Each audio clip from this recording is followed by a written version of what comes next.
तो लीजिए प्यारे विद्यार्थियों, हमारे पास में आ चुका है प्री बोर्ड परीक्षा 2026 के लिए कक्षा 12 का आपका लेखा शास्त्र विषय का पूरा पेपर और इस पेपर का पूरा सॉल्यूशन। जी हाँ प्यारे विद्यार्थियों, यहाँ पर मैं आपको पूरा का पूरा क्वेश्चन पेपर विद सॉल्यूशन के साथ में बताऊंगा। एक भी क्वेश्चन का आंसर प्यारे बच्चों यहाँ से आपका मिस नहीं होगा। तो चलो अपन जल्दी से आगे बढ़ते हैं, समझते हैं आपके प्री बोर्ड परीक्षा 2026 के लिए कक्षा 12 के आपके लेखा शास्त्र विषय के पूरे पेपर को और इस पेपर के पूरे सॉल्यूशन को। तो देखिएगा, इस प्रकार का पूरा क्वेश्चन पेपर प्यारे बच्चों आपको परीक्षाओं में देखने को मिलेगा, जैसा कि आपको मैं यहाँ पर बताने वाला हूँ। एक भी क्वेश्चन का आंसर प्यारे बच्चों यहाँ से आपका मिस नहीं होगा, अगर आपने इस पेपर को अच्छे प्रकार से पढ़ लिया, देख लिया और समझ लिया तो।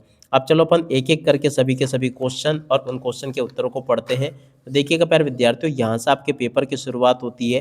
पहला क्वेश्चन पूछा है, पूंजी का वह भाग जो कि अंशधारियों के स्वामित्व के प्राप्त कर लिया गया क्या कहलाता? प्रदत्त पूंजी। अब अगला क्वेश्चन पढ़ते हैं, अंशों के हरण पर अंश पूंजी खाता डेबिट होगा। तो देखो, अंशों के अंकित मूल्य से डेबिट होगा। अब अगला क्वेश्चन पढ़ते हैं, कंपनी में स्थिति विवरण का प्रारूप कंपनी अधिनियम 2013 की किस अनुसूची में दिया गया है? देख सकते पर जो अनुसूची 3 भाग 1 में दिया गया है।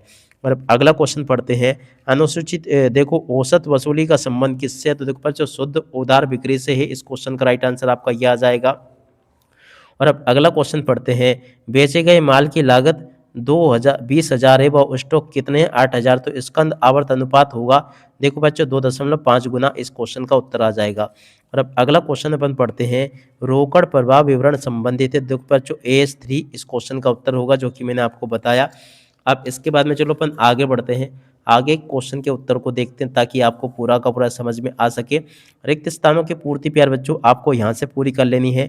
साझेदारों का दायित्व प्यार बच्चों देखो असीमित होता है। निवृत्त साझेदार को देय राशि का किस्तों में भुगतान करने पर निवृत्त साझेदार का ऋण खाता खोला जाता है। और साझेदार के प्रवेश पर यदि ख्याति पहले से पुस्तकों में विद्वान है तो ख्याति पुराने अनुपात में विभाजित होगी। और वसूली खाता प्यार बच्चों देखो नाम मात्र का खाता होता है। और अब अगला क्वेश्चन, सभी साझेदारों का दिवालिया होना फर्म का अनिवार्य समापन होता है। ठीक है, आप लोग इस प्रकार से इन क्वेश्चन के उत्तरों को देख लो, अब पूरा का पूरा पेपर समझ लो। अब इसके बाद में चलो अपन आगे बढ़ते हैं, आगे क्वेश्चन को पढ़ते हैं। यहाँ पर क्वेश्चन दे रखा है, पूर्वाधिकार अंशों पर लाभांश की दर निश्चित होती है और परिवर्तनशील ऋण पत्र अंशों में परिवर्तित किए जा सकते हैं। ठीक है, ऐसे आप लोग इन क्वेश्चन के उत्तर को देख लीजिएगा। उसके बाद में देखो यहाँ पर आपके पेपर में जोड़ी पूछी गई है, तो चलो मैं आपको जोड़ी का मिलान बता देता हूँ। पहला क्वेश्चन पूछा है, पुनर्मूल्यांकन पर हानि, तो देखो बच्चों पूंजी खाता डेबिट। औसत लाभ सामान्य लाभ से अधिक, तो देखो बच्चों अधिलाभ होगा। सामान्य लाभ की गणना, तो देखो बच्चों विनियोजित पूंजी होगी। आहरण पर ब्याज पर जो देखो गुणनफल विधि आ जाएगा। साझेदार का प्रवेश प्यार बच्चों देखो पुनर्गठन होगा। AS26, तो देखो इसके जोड़ी प्यार बच्चों मिल जाएगी आपकी ख्याति का लेखांकन से। ऐसे आप लोग इन क्वेश्चन के उत्तरों को देख लो पूरा का पूरा।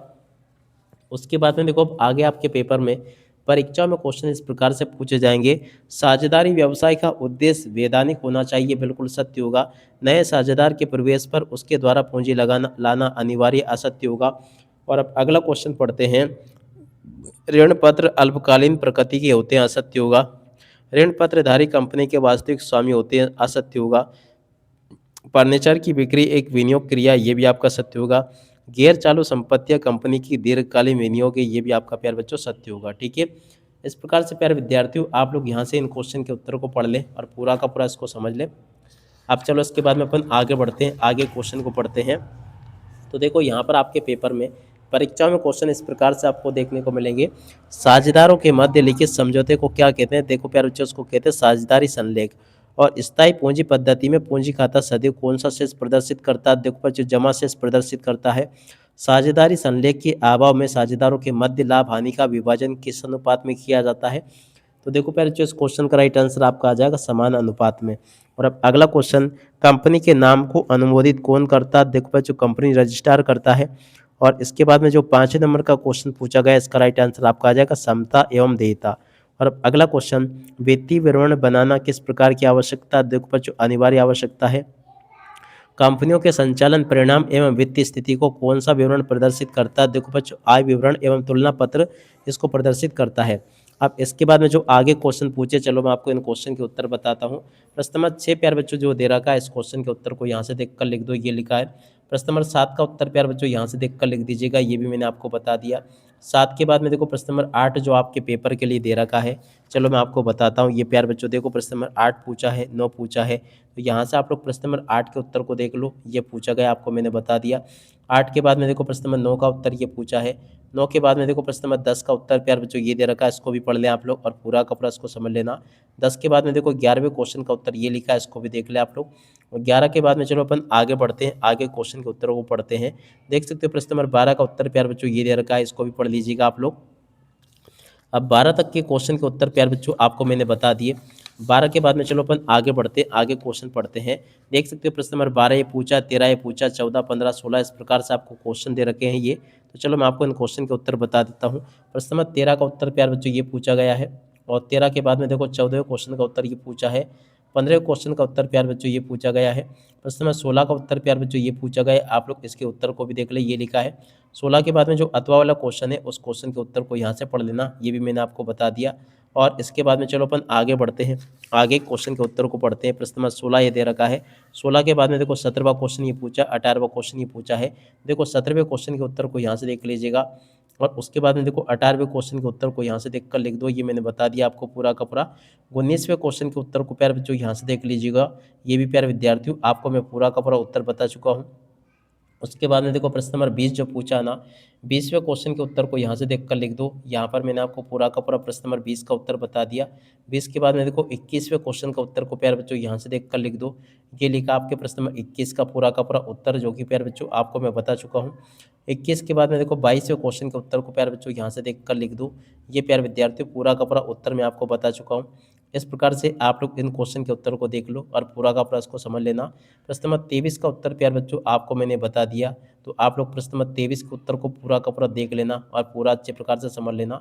इस प्रकार से प्यारे बच्चों आपको मैं यहाँ तक के सभी क्वेश्चन और उन क्वेश्चन के उत्तर बता चुका हूँ। एक भी क्वेश्चन का उत्तर प्यारे बच्चों आपका यहाँ से मिस नहीं होगा, ताकि प्यारे विद्यार्थियों आप लोग अपनी परीक्षा में टॉप कर सको। जिस प्रकार से क्वेश्चन प्यारे बच्चों मैंने बताया ना, ठीक वैसे के वैसे क्वेश्चन आपके पेपर में परीक्षाओं में आपको देखने को मिलेंगे। एक भी क्वेश्चन का उत्तर प्यारे बच्चों आपका यहाँ से मिस नहीं होगा। तो इस प्रकार से प्यारे बच्चों आप लोग इन सभी के सभी क्वेश्चन के उत्तरों को देख ले और पूरा का पूरा इसको समझ ले। यहाँ तक के सभी क्वेश्चन और उन क्वेश्चन के उत्तर प्यारे बच्चों आपको मैं बता चुका हूँ।